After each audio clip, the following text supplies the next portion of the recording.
is, again, some of our most recent data from 2011, breaking down suicide rates by region of the country. And so in 2011, the national suicide rate was 12.7 per 100,000. So in other words, for every 12 people that die by suicide, we're taking out of that 100,000 base population. So you can see Washington up here.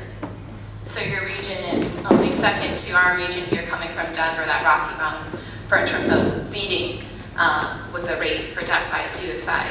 So in 2011, Washington's just state rate was 15 per 100,000. So you can see your rate is slightly lower than your region, but again, higher than the national average of 12.7. In terms of where that 15 per 100,000 ranked in 2011, we were actually the 21st out of the 51 states, including DC, in terms of that ranking. So again, that gives you an idea, you're sort of in the middle of the pack. But I also wanted to provide this graph that breaks down by county as well, especially those of you that maybe are from here and of course have been practicing here for a while. This graph that you see is talking about the rate being 14 per 100,000. That's because it's a composite over 2008 to 2012. So you can take a look at geographically where folks are coming from. The darker colors are symbolic of a rate that's higher than the state population. Some of the data is pretty limited, which is cut off anyways here on this side where there's not enough information, so we're not quite sure how the rates would compare there. But you can see with the rural areas, of course, the rates are typically higher as well. So what I'd like to do next and have the pleasure is introducing Dr. Brenner to start discussing the self-directed violence classification system, the importance of nomenclature. I see that many of you have picked up the tools that we have. If you don't have those, we're going to be passing that out in a second so that you can get some hands-on practice. Thanks so much. That nice introduction, I'm sure that I will disappoint now. So lower expectations quickly, and I'll see what I can do here, particularly talking about nomenclature, which can be riveting to some. But I should say, I was in a meeting yesterday, I was introduced and they said, Dr. Brenner is most well known for facilitating the development of the nomenclature. And I thought, oh my God, that's what I'm most well known for in my career. So I'm trying to embrace it. And you can help me today by pretending like you're enjoying this part of the talk. The other thing you should know is all these slides will be put on the Myrick website. So don't worry about taking notes about stuff. Certainly if you have additional thoughts or things that you don't see here that you would like us to add or provide.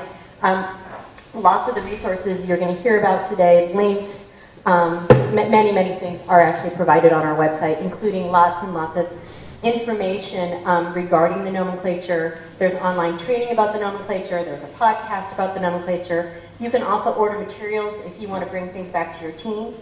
You just, there's a pop-up box that comes up. You just put it in, we'll send it to you. So if you see anything today that you would like more of, just know that we're not done being with you in this or sending you stuff. So I just want to talk a little bit about why. And this actually helps me realize that this actually is a really important concept and fundamental to everything else we're going to do today, which is why we're starting with it. Some of you I've worked with in the past know that really my background is in rehab psychology. If I wanted to be really known for something, it would probably be about my research with brain injury and suicide. That's probably what I'm super passionate about. When I started doing that work, though, I realized that both the things I was interested in working with are veterans who have a history of TBI and veterans with a history of suicide. We have problems with definitions for both of those things, right? We still really struggle around TBI. What is a TBI? How do we define it? How do we know it? And the same was true for suicide. And I thought, well, TBI, we're working on that, but we got to get this suicide thing straight too. Otherwise, the research and the clinical work we do is not going to be as meaningful. And so this was also egged on by the fact that 2 secretaries ago, there was a Blue Ribbon panel meeting in 2008, and the issue came up much to the secretary's surprise that we didn't actually have common language to talk about suicide. And here was one of the biggest issues that we were dealing with in the VA, and we're all speaking different languages when talking about that. And the Secretary was very, very clear that that had implications both in terms of practice, in terms of research, and in terms of education. It actually also has a lot of impact on policy, right? If we're not counting things correctly, we have an even harder time resourcing things correctly. And we want you all to have all the resources that you need to take care of our veterans. So here is a case. Again, this is the participatory part.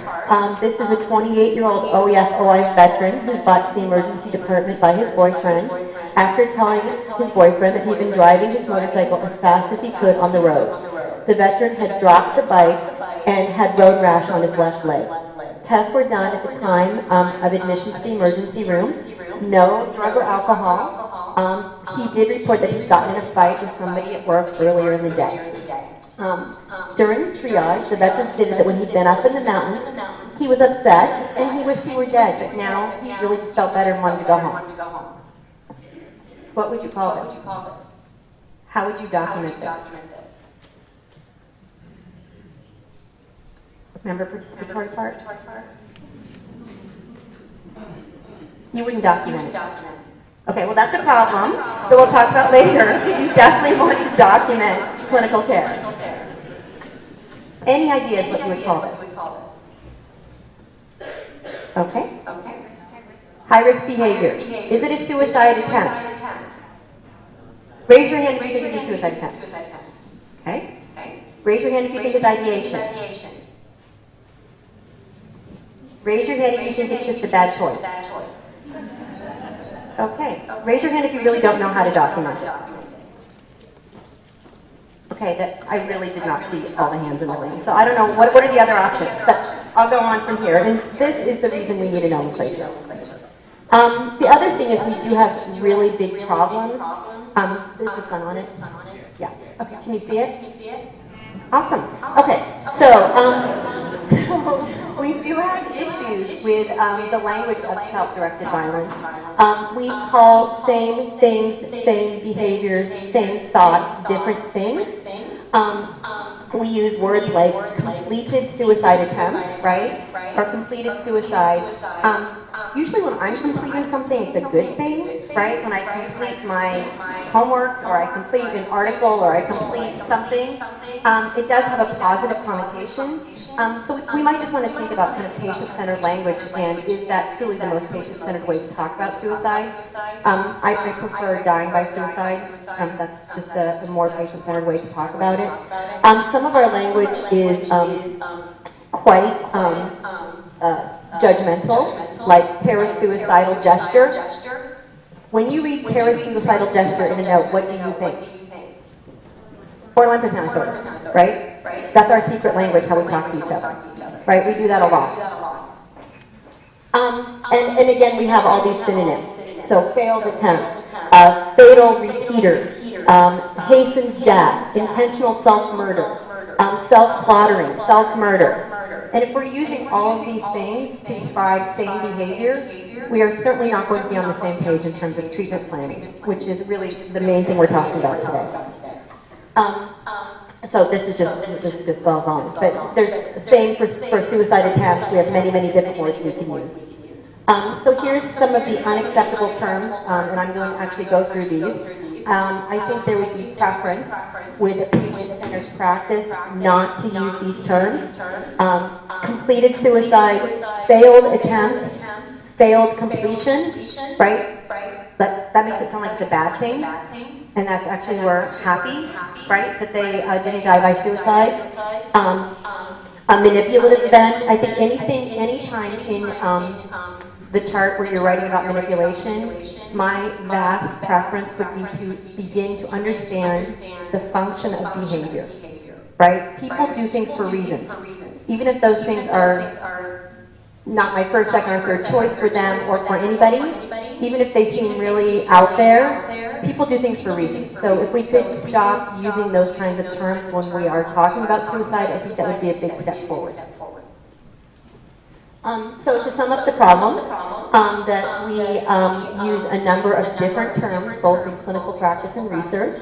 We have variability in terms of referring to the same term, and we often use pejorative language or have that are based on incorrect notions about why we think people are doing what they are doing, and also about the lethality of their behavior.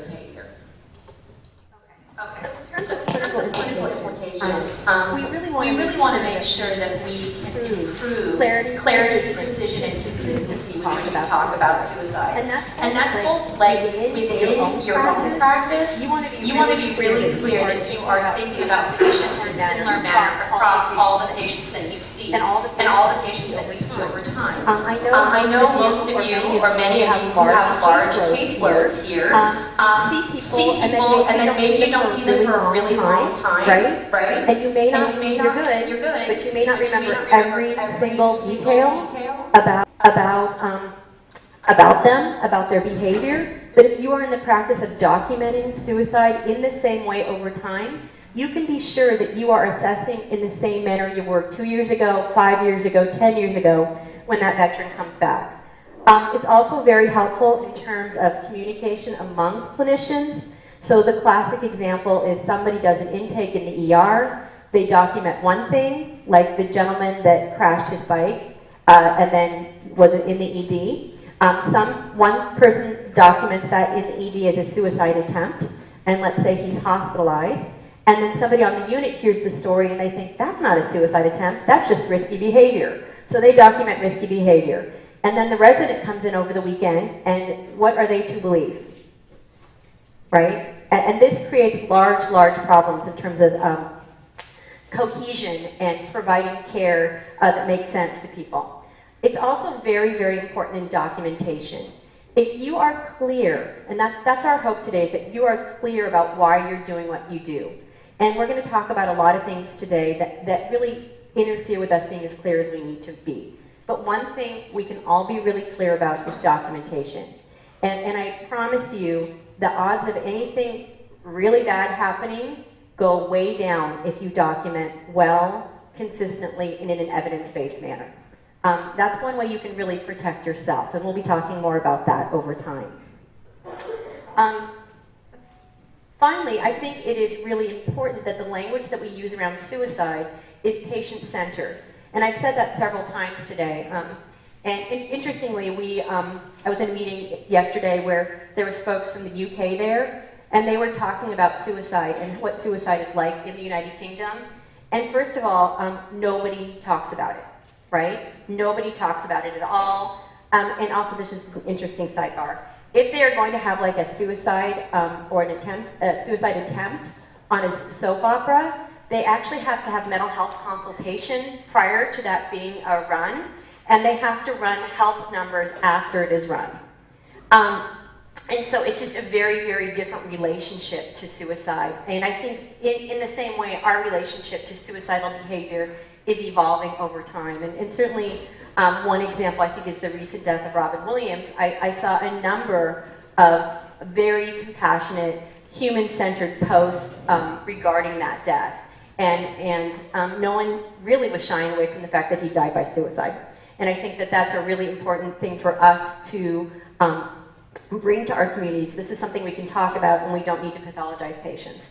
The other thing is, if we feel comfortable in our own skin about why we're talking about suicide and how we're talking about suicide, we're going to be way better at talking to patients about it, right?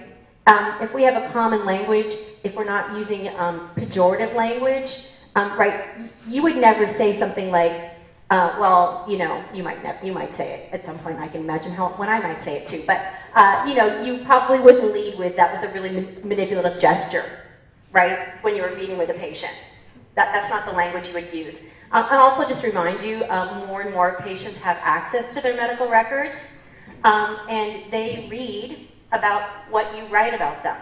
And if somehow you are writing things that are not consistent with what you're saying in the session, that's a problem. I mean, I wouldn't like that if I went to the doctor and they were saying, oh, Lisa, don't worry, everything's great, you're going to be fine, and then I get the notes and it's like, serious condition, very worried about prognosis over time. That's going to be not great for me as a patient, right? And we need to be thinking about that. Same for health, same for mental health. Decreasing stigma, it's going to take really changing how we talk about it. In terms of, I know there's not that many researchers in the room, but in terms of research, when we do studies, we like to know who's in our studies and who the study is about or for. And if we don't have a good strategy for saying, okay, we're really interested in suicide attempts here, or we're really interested in suicidal ideation here, then we don't want people that we're not interested in looking at in our study, right? We want to appropriately classify everybody. And if we don't have a common way to think about behavior and thoughts, we are not going to do that. So I always feel bad, and I'm sorry for this. I always feel really bad. I feel this person, I'm sorry, whoever they are, I'm sure they have a slide that says Lisa Brenner's research on it and why it sucks. So this is somebody's real research that has a problem, okay? And this is the problem. It's in this, I'm helping you out here. What is the problem with this?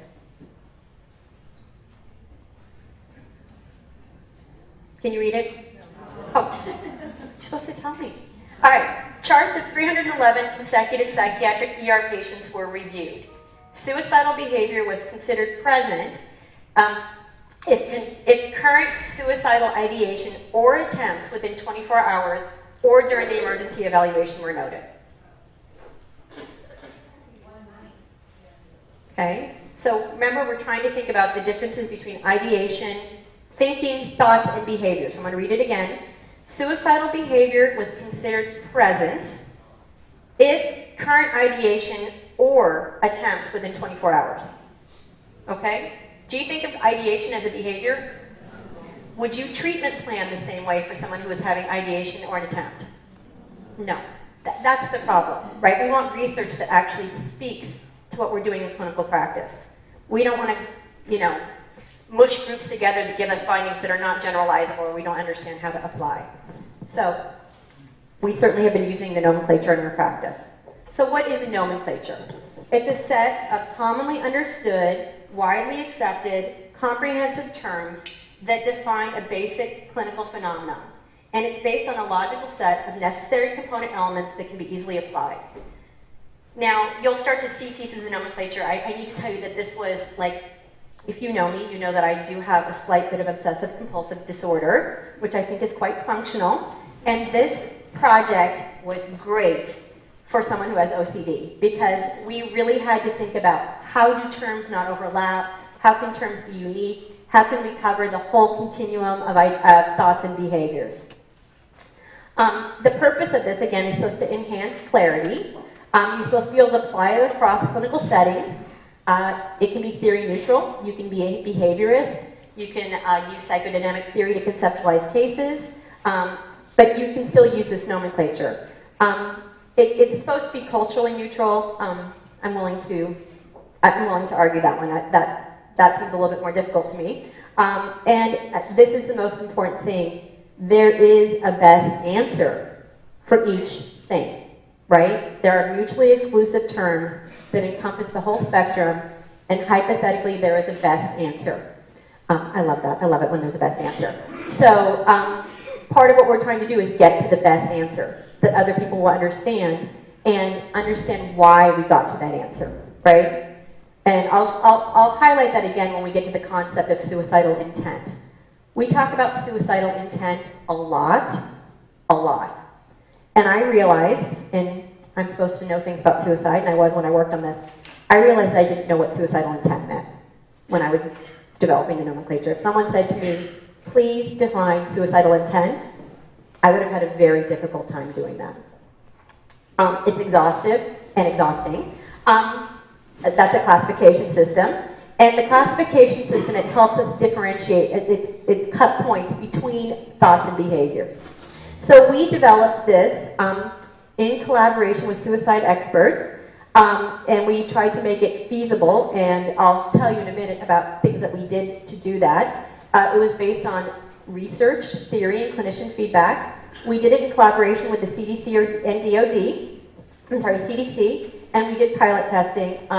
Just so you know, this actually has been formally adopted by the VA and the DoD, which I think is a great thing. So how many of you have heard about the nomenclature or trained in the nomenclature before today? Okay, great. This language is now in suicide behavior reports. More and more efforts are being made to put it in templates. So the idea is that there's bottom-up and top-down learning around this. And we are seeing, you're not presenting the data on improvements in using it, are you? The data from Rob Nazi? No. So we do have some data that shows that implementation is working and people are getting better at picking terms that fit. Ideally, the hope, the dream, is that same language be adopted in things like DODSers. Are you familiar with DODSers? No? Okay. DODSers are the Department of Defense suicide reports or behavior reports, and they have also implemented it. So hypothetically, veterans that have challenges in the military that are documented will be documented using the same language when we see them, and we can look at their behavior over time and understand trajectories of increasing problematic behavior or decreasing problematic behavior. Does that make sense? Great. Okay. So using the classification system. So these are my teaching aids. This one. Okay. So this is like the complete and utter geek out sheet. Okay? If you never, ever want to look at this again, that's cool, because you don't need to. But just so you know, if everything you ever wanted to know about nomenclature for this system is really here. Okay? And how we have divided it, you can see how this was an obsessive compulsive activity, right? All right, so it's divided in several different ways, types, and so far today I've mentioned several times the difference between thoughts and behaviors. That's a really important point where we think about differences, likely differences needed in terms of management, when people are having thoughts or when they've engaged in behavior. We have subtypes. We have specific definitions with examples, modifiers, and terms. One thing that's really important is, I'll say always, when somebody has a suicidal behavior, they have a thought first, right? You have to think, I think in human beings it's fair to say that we have to think about something before we do it. You may not think about it for very long. It may be an impulsive thought, but if you have a behavior, you thought about it. In the nomenclature, once somebody has a behavior, that trumps thoughts. Okay, so you don't need to document, person had suicidal ideation and a suicide attempt. That would be more correct, I guess, but not as quick to document. It's assumed that if they have a behavior, they had thoughts. A few things I want to highlight in terms of behaviors. Oh, I should also say that the nomenclature does classify non-suicidal self-directed violence.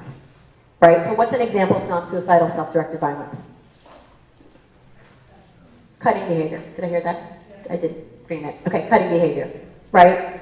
And if we go back a few, if you see non-suicidal self-directed violence, it is person behavior that is self-directed and deliberately results in an injury or potential injury to one person. There is no evidence, whether implicit or explicit, of intent. And that's a really important point. It's the intent that makes something suicidal or non-suicidal. So an example would be someone who does some behavior to attain some other end, right? So that would be to help-seeking behavior, to regulate their mood, to punish others, to receive attention. So the intent of the behavior in terms of non-suicidal behavior is not about ending one's own life. Does that make sense to people? Okay. So I just want to go back to here for a second. There's a few things that we added to the nomenclature that are new-ish. One is preparatory. The idea that people engage in behaviors leading up towards an event, whether that's a non-suicidal event or a suicidal event. I talked a minute ago about non-suicidal self-directed violence, and I'll talk more about undetermined as we go, but there is a category here of undetermined self-directed violence. And I think this is a really important category. And what it really suggests is, as much as the CDC and the powers that be might like us to have a quick answer about whether something's suicidal or not suicidal, sometimes we just don't know, right? We need more information. And what I see this category as being is something you could document, And I always think about it like has a big line after it that needs more information. Whenever I document this, I'm always asking myself, what information do I need to move from undetermined to non-suicidal or suicidal? Does that make sense? But so I see this as an important placeholder. It helps us determine what the most appropriate level of risk is and what the most appropriate treatment is based upon what we know today. But it's not the end, right? The end would be, unfortunately, if somebody died, right? And we never were able to answer those questions. But if the person's not dead, then this means we need more information. Again, the definitions and modifiers. So I've talked about this several times. If you're gonna be awake for any slide today, this would be my choice for you to be awake for. Suicidal intent. So there's past or present evidence, implicit or explicit. So what does explicit mean? What would be explicit evidence of intent? The person states it. What's another often talked about explicit? A note, right? Suicide notes, right? So we think about that as more explicit evidence. What would be implicit evidence? This is a harder one. So maybe if they gave away all their possessions, what else? Putting financial affairs in order. Great, both great examples. I want to highlight here, I consider good clinical judgment implicit evidence. You need to use your judgment. And if you have evidence, particularly after taking 6 hours of training today, if you believe that the intent is present, I think that's important, and I think you need to document that. Okay? So there's 3 components. One is the person wishes to die. 2, their behavior or their thoughts are really related to meaning to kill him or herself. This isn't happening by accident. They actually mean to kill him or herself. And 3, this is a really important one, they understand the probable consequences of their actions or potential actions. Right? So if someone is frankly psychotic, this one may be hard to meet. If someone is super, super intoxicated, this one may be hard to check, right? And that would be a good time to use the undetermined category. Are you following with me? Unless you know them really well and you have lots of other implicit or explicit evidence. But those would be the kinds of cases somebody comes into the ED, frankly psychotic, doing behavior that seems really dangerous, hard to get a history, no collateral contacts. It would be hard to know for sure that they actually were engaging in suicidal behavior. So, obviously we showed this to clinicians and they said, well, this is terrible. And we said, yes, you're right, this is terrible. Nobody will ever use this, right? And so they, and then I had this great idea of having this little boxed blah, blah, blah, that was also terrible, that they told me that. And then they said, well, what we really want is a tree, a decision-making tree.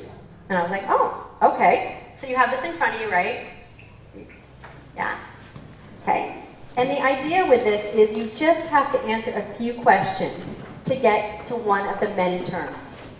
So here's a case example.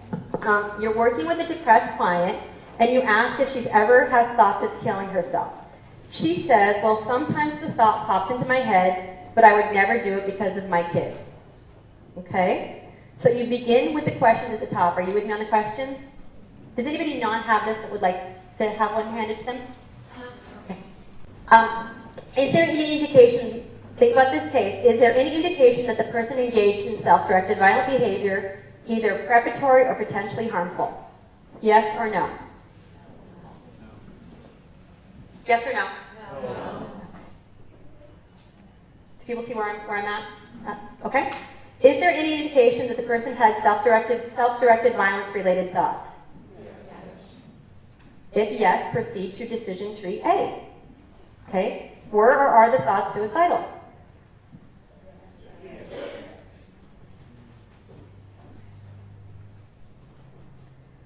If the thoughts were suicidal, is there evidence of suicidal intent? No. Oh my gosh, you're so good. All right, there we are. So we got 200 people to agree on correct documentation. And how long did that take? right? Just a minute, just quick. It's even quicker by yourself. Okay, and again, this idea of intent. Here's another case example. A patient's mother finds him tearful and holding a knife to his wrist. He's already made a few small cuts. On his bed is a note stating, "I can't go on like this. You'd be better off without me." Okay, so again from the top. Is there any evident indication that the person engaged in self-directed violent behavior either preparatory or potentially harmful? Yes. Oh my gosh. So then I go to decision tree C. Was the injury fatal?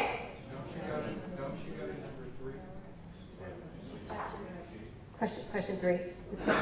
Did it not go to question 3? Oh, sorry. Did the behavior involve any injury?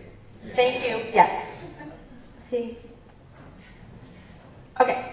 So then I go to decision tree C. You guys are keeping me so honest. Was the injury fatal?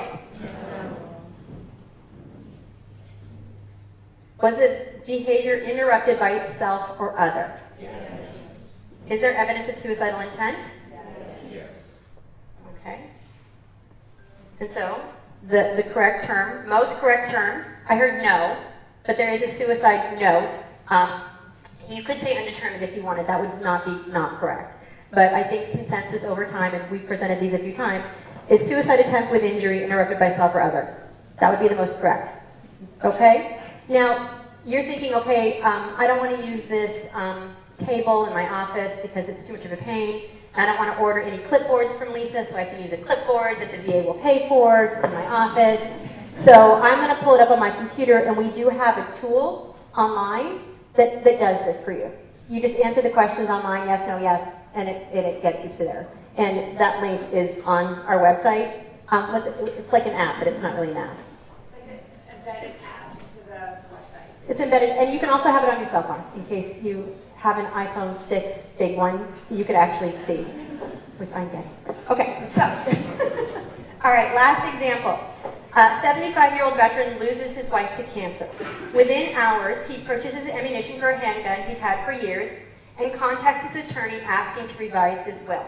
His son asks him about these behaviors, and he refuses to answer, changing the subject.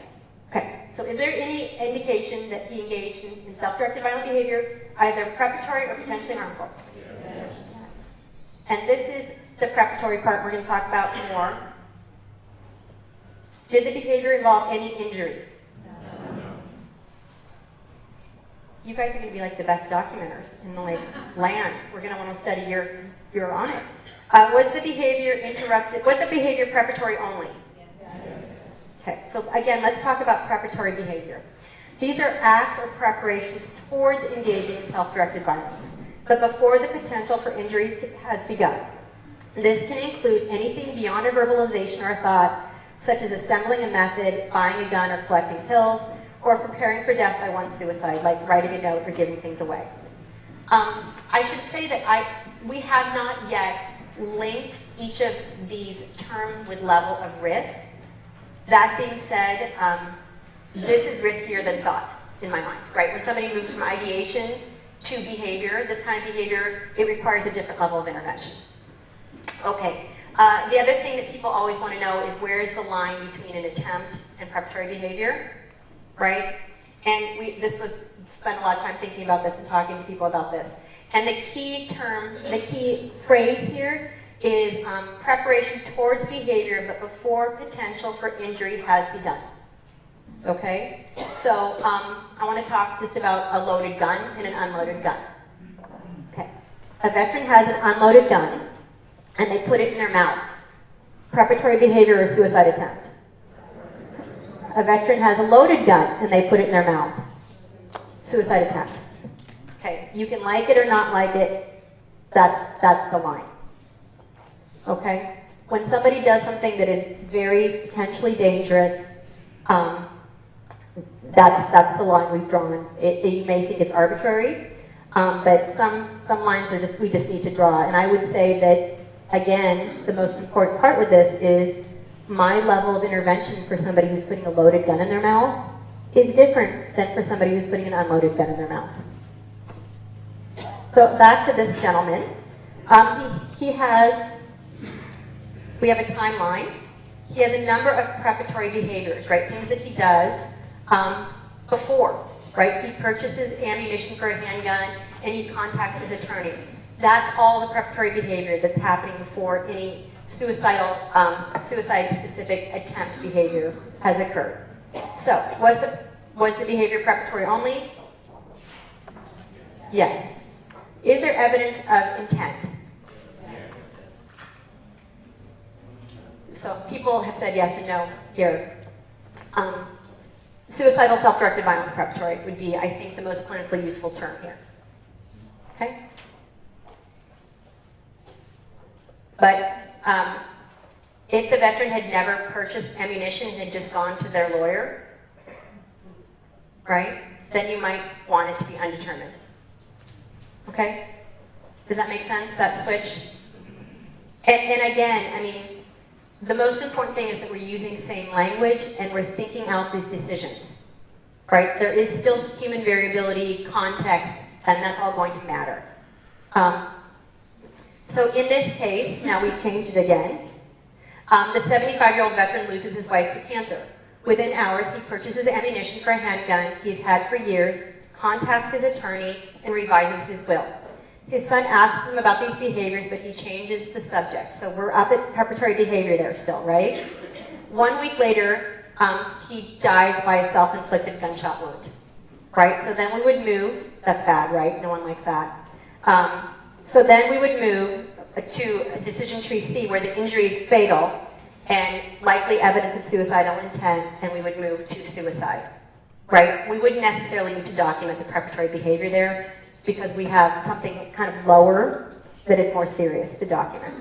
You could say he had preparatory behavior in the last week, but you would, I think by the time you're documenting suicide, it's pretty clear that's the most important outcome to document. Okay? So, here we go. I don't have the answers here, so I need you to help me with the answers. Okay. A veteran with no history of suicidal behavior points the tip of a hunting knife against his bare chest, but as he begins to apply pressure, he decides not to go any further and calls the Veterans Crisis Hotline. When asked about why he did this, he repeatedly answers, "I don't know why." Okay, so I want you to turn to the people around you and come up with what you think is the most correct answer. All right, who wants to tell us what their group thinks? What I have highlighted here for you that you cannot see are some key points that I would consider, which is no history of suicidal behaviors, points the tip of the hunting knife against his bare chest, applies pressure not to go any further, and doesn't know why he did it. Okay, raise your hand for your group if you're going to tell us what you thought, or just shout it out. Yes? Undetermined STD without injury interrupted by self or other. Okay. Raise your hand if you agree with that. Okay, put your hands down. Raise your hand if you got something different. Raise your hand if you got nothing. All right. Let's try one more, okay? During a crisis call, a vet reports that he has been feeling depressed and hopeless. The VA crisis line responder asks if she's ever has thoughts of killing herself. She answers, "Well, sometimes I think it would be better if I weren't here, but I never really talked to anybody about it until now. I don't think I would ever act on those thoughts. I just think about it sometimes and it frightens me." All right, we're going to have a short time for this one. Quick, quick, quick. All right. What is an answer that you believe is most correct? Oh, I need big voice. Suicidal ideation without suicidal intent. Correct? Yes. Okay, that one is a really hard one. People really cringe at the idea that you can have ideation with no intent. But you can. Okay? Another example of that, and if you put undetermined intent, that's fine too. Just another example is if somebody has very anxious thoughts about killing themselves that are very distressing to them, but they have no intent of actually doing it, that would be a good example also. People have to know what I'm talking about, where patients are like, "I can't stop thinking about killing myself and it's making me really anxious," right? But I don't want to and I want to stop thinking about it, right? That, you know that one? Okay, that's another good example. All right, so now I'm switching, yes. So is there any difference between a passive thought that I might be better off dead versus a thought that I want to harm myself? I mean, I guess it depends on the context. Yeah, it's all in the context of it. There's nothing probably inherently different in those thoughts, but I guess, what do they mean? Is that what you're thinking too? We were just wondering if that was non-suicidal. That it could be, and that contextually, if the person was doing it for some other reason, I think it's a great point, right? So if there was no suicidal intent, they said, no, I don't want to kill myself, but sometimes I cut on myself because I just feel so upset, and the only thing that makes me stop thinking about it is if I cut on my leg, right? Does that make sense to people? Oh, I'm sorry, the question was, I don't know what the question was. I just answered it, and now it's not in my brain anymore. I really don't know. Okay. I think the question was differentiating between someone having like what has usually referenced as passive ideation, I would be better off dead, versus I want to kill myself, and how does that fit into the nomenclature? And I think, yeah, context is everything. So what's the context in which you're saying that, and then how that fits into intent, and etc. Isn't it good to have such smart, good colleagues with you who help you a lot, all the time? So, all right, we're switching gears. Now we all speak the same language. Isn't that awesome? We speak the same language so we can talk about therapeutic risk management. And this is really going to be the bedrock for the rest of the day. And really talking about how therapeutic risk assessment and risk management should help us both take care of our patients and, as I'll talk about in a second, take care of ourselves. So the purpose of systematic suicide risk assessment is to identify warning signs, modifiable and treatable risk and protective factors that inform treatment and management. The other thing that's really important, and we don't think about this enough, and as I spend time at different VAs, I want to tell you that I know how hard you work. I know what a good job you do. I know how hard your jobs are. And I know that that's not always talked about, taking care of ourselves in the VA in terms of at the provider level. Maybe here at American Lake or in Seattle, you guys are doing a better job than anywhere else in the country.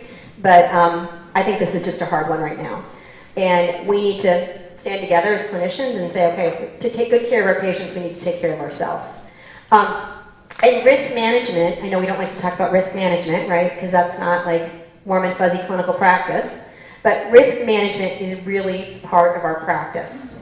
And the reality is that the majority of individuals, psychiatrists, non-psychiatrists, are going to have a patient die by suicide. That's just the reality. And providers report that these deaths are impactful to them, right? They affect their lives outside of work. They feel irritable at home. They have trouble dealing with routine, family problems, poor sleep, low mood. They feel down. They feel preoccupied with suicide, right? They see suicide, stories about suicide, things about suicide in the paper. Everywhere they go, they see about suicide. And they have decreased self-confidence. They worry that they have lost their ability to practice in a confident manner. Okay? Yes? I'm sorry. Does this data that you have include homicide, suicide? This, I think, is just suicide data. But I would say that clinically speaking, lots of these are the same ideas. Now, taking time to be self-reflective, that's hard, right? We're pretty busy, we're writing our notes, we're trying to see the next patient, we're going home, we're dealing with our families. But I just want to remind you that if a lot of these things are coming up for you at home, to remember that work may be impacting it, right? To just be noticing these things. And it's not just really about suicide, right? Provider burnout's like real, and that we need to be thinking about that. So one strategy, this is a little tool, infographic, that you can use. I don't know if can you use these? You can, right? No. Yeah. No. No. If this doesn't work, Well, this something like this, and I'm happy to figure it out. I thought you could fill it in for yourself. But what it does is it lets you put by hours the level of activity, right? What you're doing, spending your time, how you're spending your time, right? And on here, there's some really nice things like social and meals, like if you're answering email on your BlackBerry during dinner, maybe that's not good. If you're not exercising, right? If you're not sleeping, all these things really important. And so here we have, you know, a biggie in the field, and probably Dr. Freud did a better job taking care of himself than we do, right? He made time. Look at all that sleep. He takes a long time to trim his beard in the morning. He has a nice long lunch and a walk, and then look at. He's like got lots of consultations. Holy smokes. He's talking with other providers about his patients, right? He's also doing cocaine. Okay. That is true. I'm not going to comment on that. This is the part where Steve McCutcheon, I could say something really bad, but I'm not going to. I'm going to continue, right? And you also see that he does take time with his family, and then he works later. Okay, and the point is, cocaine or no cocaine, are you taking care of yourself? I would say that using cocaine is probably not taking care of yourself. No, but we both come from states where marijuana is legal. We do, and we would be happy to talk about that later in the day. I'm also not going to comment on that right now. How many people have seen this self-care tool for clinicians? Okay, not very many. This is a T2. You guys are so close to T2. Do you guys know about T2? Okay, this is a DoD Center for Excellence. It's for technology and something. Mark would kill me. Greg would kill me. T2 stands for technology and something. Anyway, they developed all these really awesome apps, and we'll be talking about a lot of these apps during the day. And this app was developed for us, for providers. You can download it for free. It helps you guard, hypothetically, against burnout and compassion fatigue. It has things, relaxation strategy, techniques that you can use on it, and probably a way better thing to do in between sessions than some of the other things that we do. Okay? It also has really nice videos about how important the work you do is by service members, how much they appreciate. And sometimes it's easy to forget that what we do is really, really important. And if you need to be reminded, there's some really wonderful stories on here. That being said, the reality is that the most common malpractice claims against psychiatrists are incorrect treatment, and number 2 is if somebody dies by suicide. And that makes me and everybody probably in the room nervous, right? And when it happens, we have a sense of shock, disbelief, denial, grief, shame, anger, and fear. Holy smokes, what did I do wrong? What happened? Am I going to be in trouble? That's my personal specialty. I wasn't going to be in trouble. Am I going to be in trouble? And often what we try to do is we try to make decisions alone when we're in that space of kind of increased affect, usually fear. And I want to remind you, you know this. When you're feeling afraid or nervous about your skills or about your practice, that is not a good time to problem solve, right? That's a good time to slow down.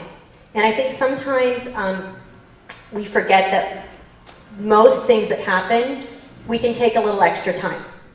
And we need to take a little extra time sometimes. We can't just move to the next thing and try to make the decision when we don't have all of our skills about us. So hopefully, the other thing is you can say to yourself after this training, I actually feel really confident about how I assess this case, how I conceptualize this case, what I did with the patient to mitigate risk, and that fear in general will go down because you'll be able to articulate to yourself and to leadership, to team members in the chart why you made the choices that you made. And I think overall, that will help all of us. Yet, if you need to take a moment, this is another awesome app. Do people know about this app? Yes, okay, it's called Breathe and Relax. It's the Breathe and Relax app. It's a great app, also available for free from T2. It's portable, and it facilitates diaphragmatic breathing. We have internet access in our VA. I don't know if you do, but I have patients download it in my office all the time, but I actually downloaded it because I like it, and I actually make my kids use it. Because it's really kind of fun, because you get to pick the background, you get to pick the music, you get to pick how long your breaths are, and then it has you chart on there how distressed you are when you started and how distressed you are at the end. So even, I was working with a patient last week who had a breathing exercise at home, and he did it on paper, and he said, well, it was all right, but I didn't feel any change before or after. It was the same, it didn't really work. I was like, oh, okay, well, let's try it with this. And then when he had to objectively push a button about his stress and then do it and then objectively push it again, he had a large decrease, right, that he couldn't meddle around with. So it's just a great app, I think, both for just human beings and for patients. Yeah. I didn't mean it that way. All right, that's a bad corner over there. So, all right. So in terms of mitigating fear, the best way to care for potentially suicidal patients in ourselves is one and the same, really. And that what we want to always be doing, and what we're going to be talking about today, if you do what we talk about today, you will be exceeding practice standards. You will be doing more than the vast majority of individuals that are practicing, not just in the state of Washington, but in the US. And that is good for your patients, and it's good for you.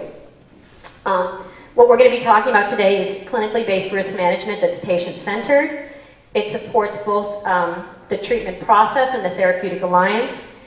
And sometimes we forget that good clinical care equals best risk management practices, which equals best clinical care. Okay? And so if we are doing these things, we are, again, doing the best for our patients, doing the best for ourselves. The other thing that we need to do is affirm our role as a clinician. Like, people come to see us for a reason, right? When people are emotionally distressed or psychiatrically distressed, they don't go see somebody else. They come to you.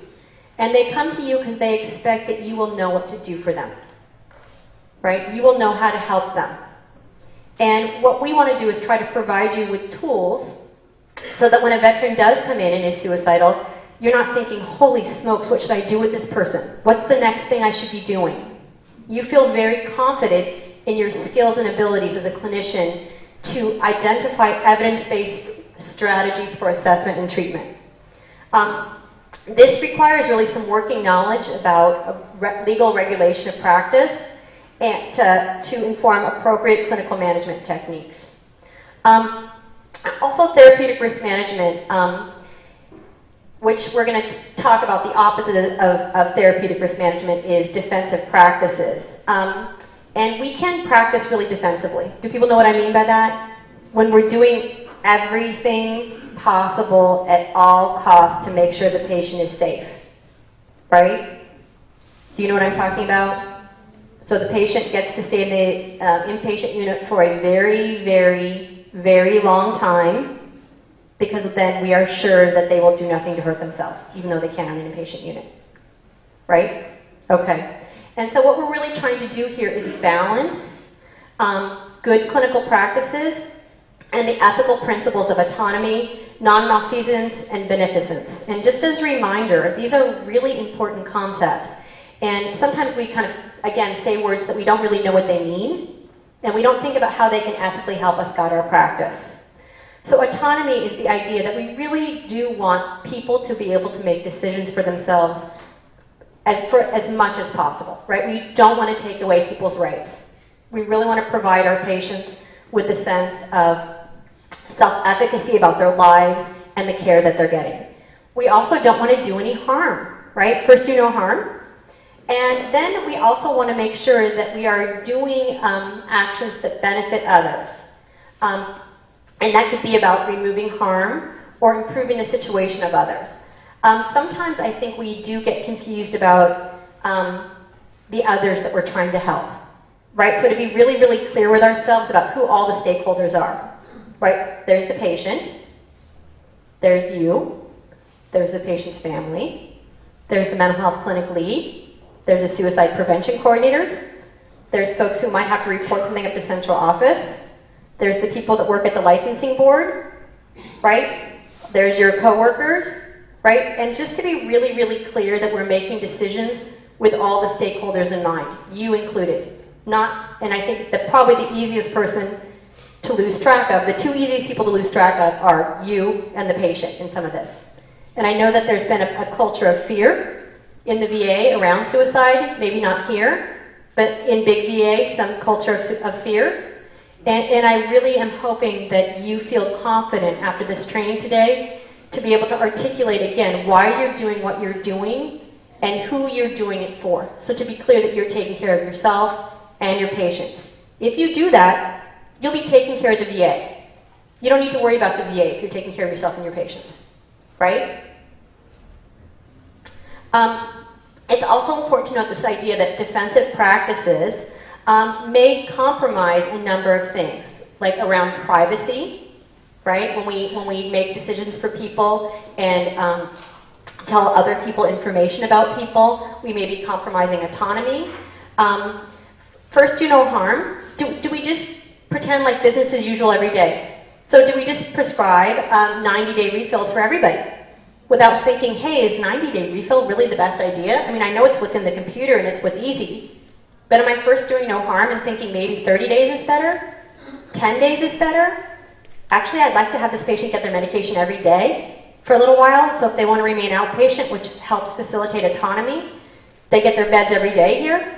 I mean, what are the possibilities? And I think sometimes, I know, I'll speak for myself, sometimes functioning within such a large system, it is hard to be creative. It can feel overwhelming to come up with creative solutions, but I promise you it's not impossible. And if you persist, I mean, the name of the game in the VA is persistence.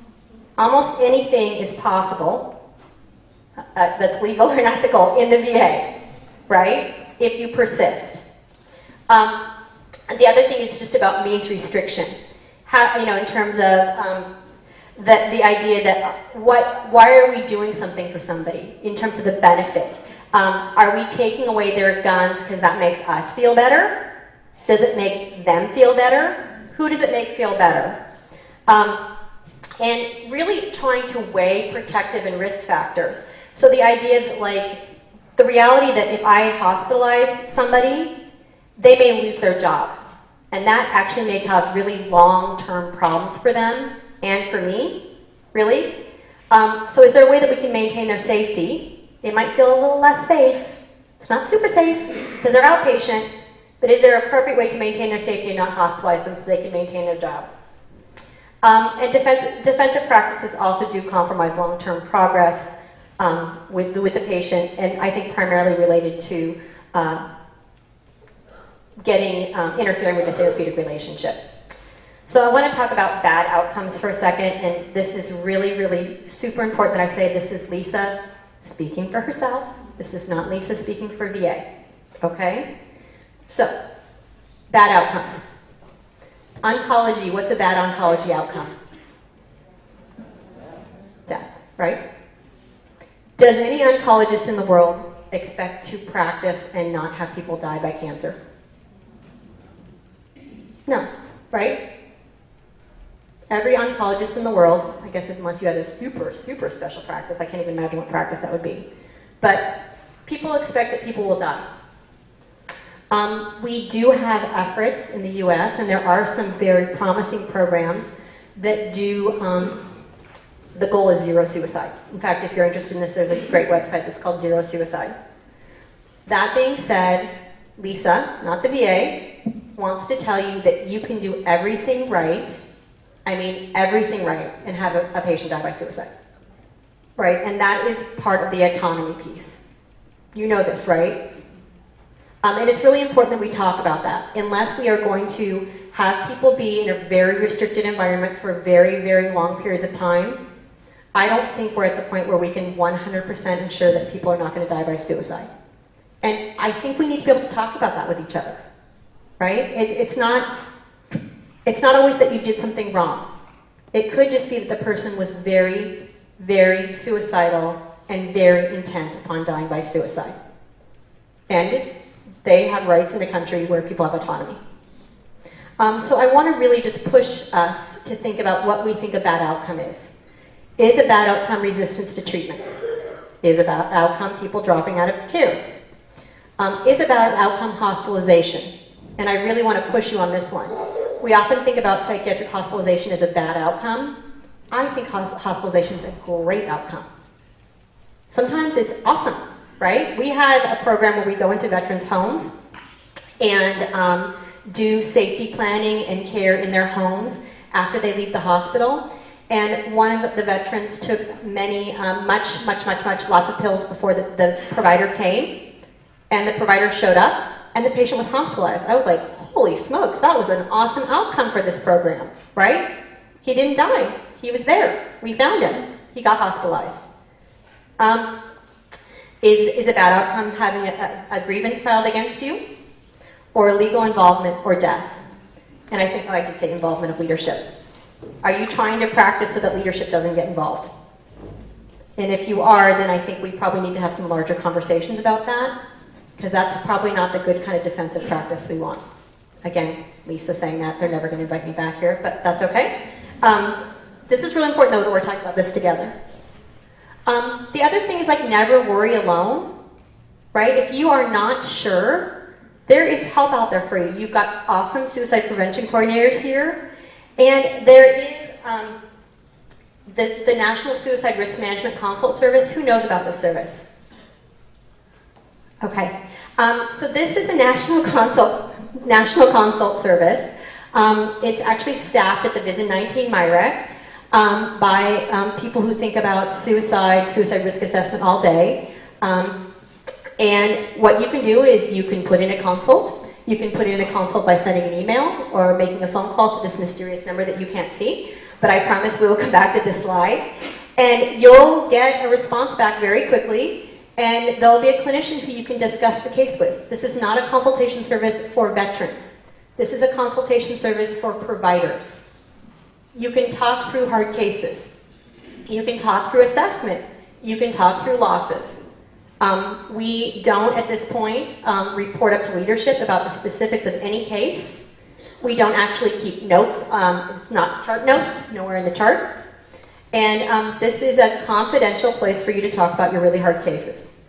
So even if you don't feel like you have colleagues that you want to talk to here on an everyday basis, I hope you do, and if you don't, that's another issue we should talk about. This is somebody outside. And we get lots of phone calls from suicide prevention coordinators. It's interesting. They need someone to talk to too. So I want to make sure, like, I guess if nothing else, you know that this is there for you. And it's, I mean, anything else to say about it? No. I'm good, it was probably.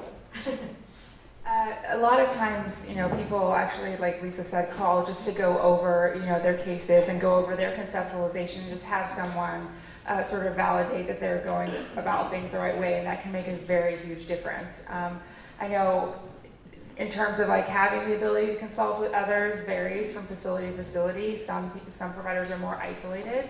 Others do have sort of more of a community that they can sort of turn to for support, professional support. But we get a range of questions, so don't think that like any question wouldn't be sort of appropriate for this. We get things from actually, what are some good measures that I should be using to assess risk, to some more sort of detailed questions around conceptualizing risk in particular patients. So I encourage you to use it. And the providers, the clinicians who work on the service will follow with you over time. It's not like a one-time thing. So if you try something, it works great, or it doesn't work out so good, or you want to consult again, we can follow along with you for a while. Again, this idea. And then if you're documenting, and if you wanted to, you could put in your note, consulted with National Consult Service about the case, right? And then what have you done? You've taken awesome care of yourself and awesome care of your patient, right? All right, in terms of a case example and issues of autonomy, here's an example recently that we dealt with. It was a 35-year-old OEF veteran who had a history of chronic depression and PTSD and ideation. He had a recent medication change, and his provider was on leave. He felt that the medication was making him feel more agitated, so he came into psych emergency. And the provider that saw him said, well, yeah, this medication doesn't seem so great for you, but I really am hesitant to change your medication till your provider gets back. Okay? I'm not going to comment on that part. That's not my favorite choice, but that was a choice that happened. And then the wife, who has been a caregiver for some time with him and very familiar, has come to all his appointments with him, which is documented in the chart, calls urgent care and is told that the case cannot be discussed with her because there's not a release of information. Okay, and she's calling to talk about how suicidal her husband is and how worried she is. Though she doesn't lead with suicidal, she leads with agitated and depressed. In this case, what would be the best thing to do? Would it be best to talk with her? If you were going to talk with her, how might you do that to protect confidentiality? What are the choice points that we make that are not defensive, but again, do protect our patients' rights? And again, there's no perfect answer for this one. Yes? You can listen to what she says without giving away information that would be considered confidential. Yes, you can. So that is one awesome option. Right? Yes? Talk to her about the immediate risk issues. So if he says he's anxious and depressed, ask about suicidal or homicidal ideation, and if he's expressing those things, then assess immediate risk and whether police involvement is needed or whether he can be safely gotten to the ED, but then leave the rest of the house. Yep. So both what people are saying is you can talk with this person and you can really protect your patient's confidentiality. You don't have to give any information away necessarily. You might make different choices about that if you find out the situation's more and more imminent, right? But there's nothing that precludes you from saying, please tell me everything you know, and I'm going to ask you some general, just follow-up questions about a human being that I would ask in the face of anybody talking about depression. The thing that's confusing, I think, sometimes is we do all kinds of work about collateral and family involvement, but then we don't think about how we're really going to do that in practice, right? We say all the time, we want family involvement, we want family involvement, we want family members to call the hotline, we want family members. By the way, family members can call the hotline. Did you know that? Did you know a lot of phone calls that come from the hotline are from family members? So this is accepted practice within the VA, and I just want to encourage you to think about, again, as not right now, but in teams or just with yourself about where that line is. At what point would you break confidentiality and actually start talking about the patient and want to know information about like where they live and providing information back? Would you never do that? But to be, again, really clear about why you're making those choices and to know that you should document those choices, right? This is about documenting your choice points. Okay? Thank you.